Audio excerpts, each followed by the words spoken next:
Good morning, guys. So it is early on Saturday, and we are actually headed to help our friends process some pigs. And so in turn for that, or in exchange for that, they breed our goats for us. So they keep our goats for about a month while they go into heat. And then we pick them up when they are bred. So we're headed down right now to get the goats. We're gonna bring them up and try to load them into some dog carriers and put them in the back of Nate's truck. So this will be really interesting. And we've given ourselves about 10 minutes to complete this task. So yeah, it should be interesting. Hopefully no bad words will be mumbled, but these are the occasions when that does happen. So anyways, here we go. Hey guys. Hey guys. What are you doing? You ready to go? Okay, we're ready to go. Here, do you want me to? So Brinley brought down some grain and we're gonna go in and grab their leashes. Okay, come on, honey. Okay, so we have them out. We're gonna try to walk them up to the truck on the leashes. Honey's just gonna follow us and trip Brinley the whole way because she has the grain. So, come on.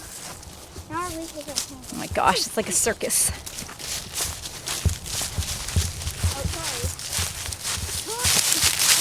Careful. Oh my gosh. Oh, they're not really well-mannered goats. Sorry for the bouncing, they're running. Oh, the interesting part is about to begin. Okay, we need to get them in the crates first, Nate. So Honey's going in first in that small crate in the back. Okay? What? Oh, I'm sorry. Do you not know what we're doing today? Stop it. Honey's going in that crate in the back. So you're going to load her in. Where's Vincent? Hi, boy. Hey. Maybe Vincent could grab some hay.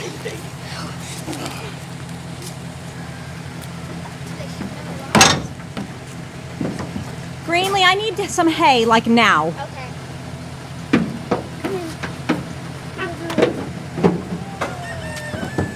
Just manhandle her in there. Okay, perfect. Oh, look at that, so fun. Okay, there's one. Alright.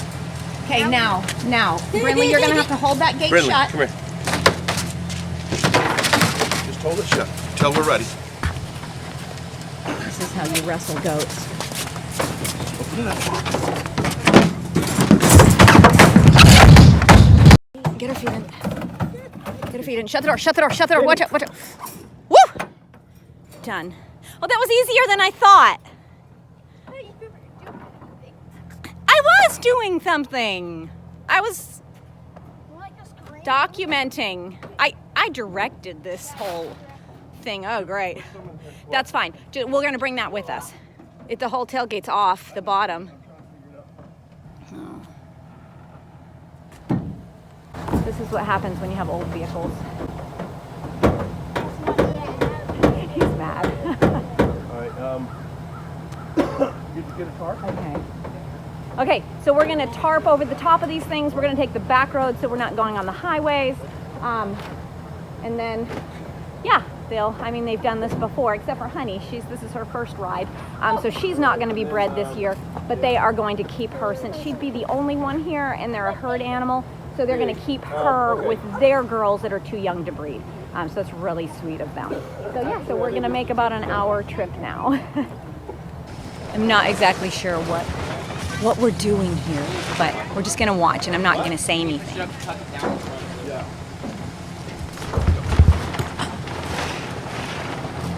Anita's ladies.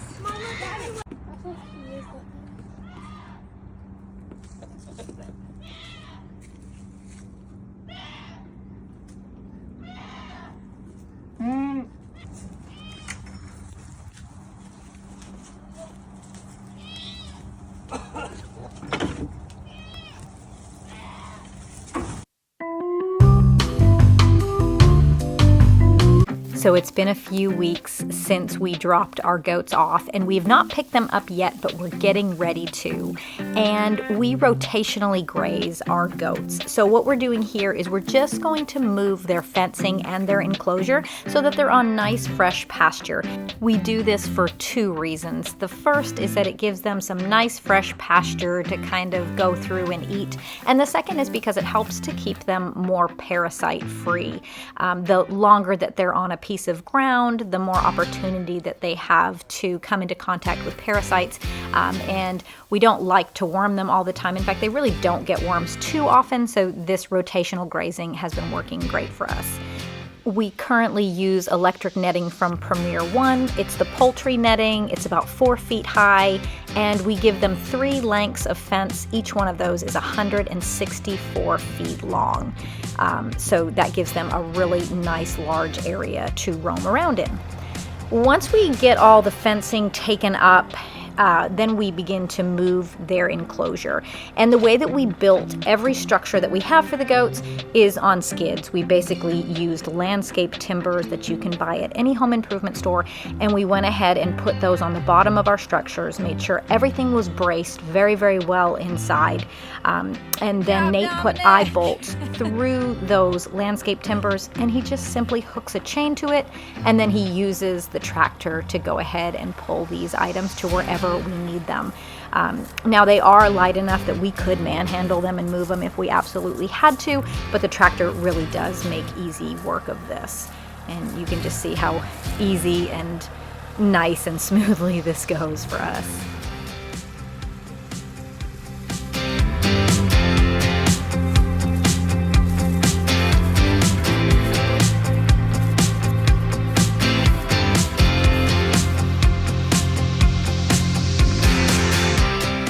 Here is a close-up of that skid that we have on the bottom there, and that's just topped with a 2x4.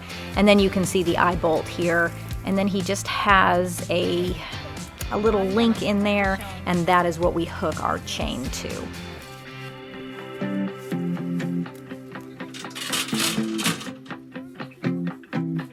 No, we're gonna do it by hand.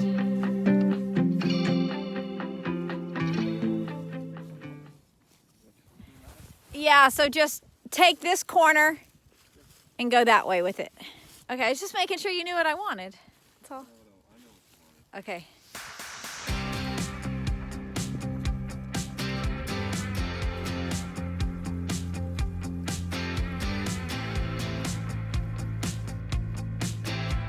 Perfect. Looks great. Looks great. That's okay, that's good. It lets the water run out.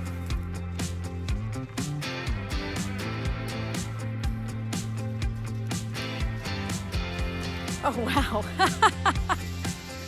You're pretty good at that, Nate. Now that their shelter is all in place, we're going to go ahead and put up the rest of the fence. It makes it really easy if you have a couple of people. Just the way that we take it down, the fence can get a little bit cumbersome if you just have one person. So the two people holding the fence, and then you have one person taking it and stepping them in as we go. We have had quite a bit of rain here, and so stepping these posts in is actually really easy today. Sometimes we can run into a problem and have to use a hammer to get them down into the ground, but today it actually went very smoothly for us. So we're just going to go ahead and get this fence up. We're stretching it as we go to try to keep it nice and taut and upright, but we do have a little bit of a secret here of a product that you definitely want to purchase with this electric netting because it's going to help that fence to keep its shape and to help to keep your animals safe and enclosed.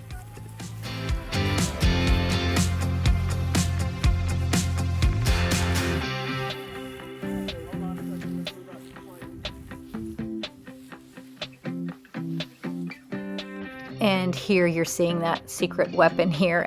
These are just some extra posts that we purchased from Premier One. They're very inexpensive, and basically in between the posts, sometimes the fence can sag, and so we go ahead and just reinforce it with these. It helps to keep the fence upright, it helps to keep it from sagging, and to keep that 4-foot height consistent around so you don't have anybody jumping over. And then the last thing that we do here before we move on is that we're going to clean up the bedding that was in the house in the original location right before we moved it. So this is all of the hay. We typically will clean this out maybe once or twice while they're on that area. But I don't think that we were really good with doing it this time. So there's quite a bit of hay in there. We just kind of were laying down fresh hay in there for them every time that they would kind of mess it up. And so Nate's going to get this into his bucket, and then he is going to take it over to a compost pile. We have 2 compost piles, one that we're working through trying to get that finished for the garden in the spring, but this one will go to the second compost pile because this will not break down in time for the spring garden. So we always try to keep 2 composts going at one time just so that we have an abundant supply of compost. But still, honestly, what we make does not give us as much as we need. And I believe this year we'll probably have to bring in a good amount of compost. We did find a few fun things in here as we were getting rid of the hay. There were quite a few large grubs in here. And so we're just kind of collecting them as Nate is raking it. And we're going to bring those up to the chickens in just a little bit. Those things are so big and so fat, they're pretty gross. And the last thing that we need to do is to get the milking barn all situated. So we attach our milking stand to the wall of the milking barn. That way it's nice and steady. So we're just going to take the screws out of that and remove the milking stand.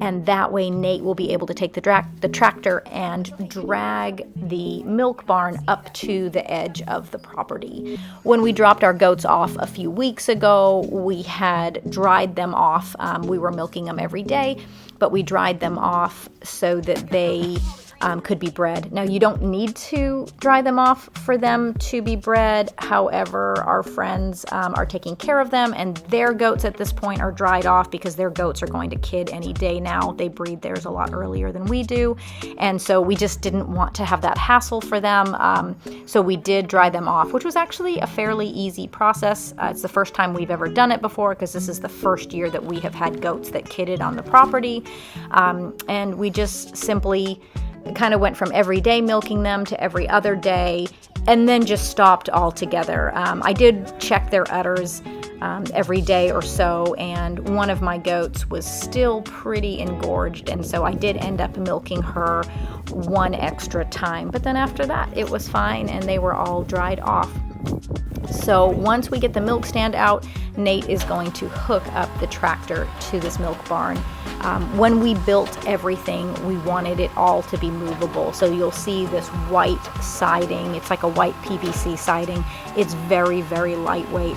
And we used that on most of this milking structure because it is taller. I can stand up in there. And it's just a bigger structure than their house, so it does have more weight on it, but the tractor makes really easy work of it. The one thing I would say is just make sure, if you are building movable structures, to make sure that you brace them very, very well. When we originally built this, we didn't have any braces in there to prevent it from going out of shape, and when we tried to move it, the whole thing just tweaked, and it was more of a diamond shape as opposed to a rectangular shape. But we were able to get it back in order, and we braced it up. And so Nate's going to put this on the side of the property, and then a couple of weeks before the goats kid, we'll go ahead and get it all set up, and we'll put that right by the back of the house with the milking stand in it, and then we'll move the goats up to that area as well so that they're nice and close and we can keep an eye on them. And what's really nice is that I don't have to fight the goats through the fence. I don't have to have really any bother with trying to get them to be milked, because when I come in with the grain, they get really, really excited, and if I was trying to wrestle them through a fence every day, that would be quite the task. So having the milking barn in the enclosure is an awesome way to go. And there it is. The kids are going to go ahead and move the milking stand right in after Nate and Vincent kind of manhandle that and get that into place.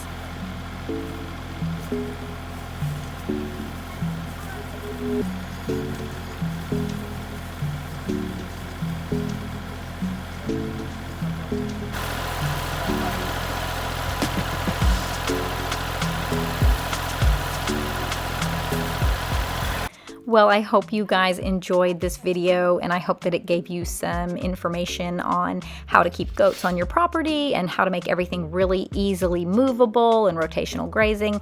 Here we are giving those grubs to these chickens. They absolutely love them.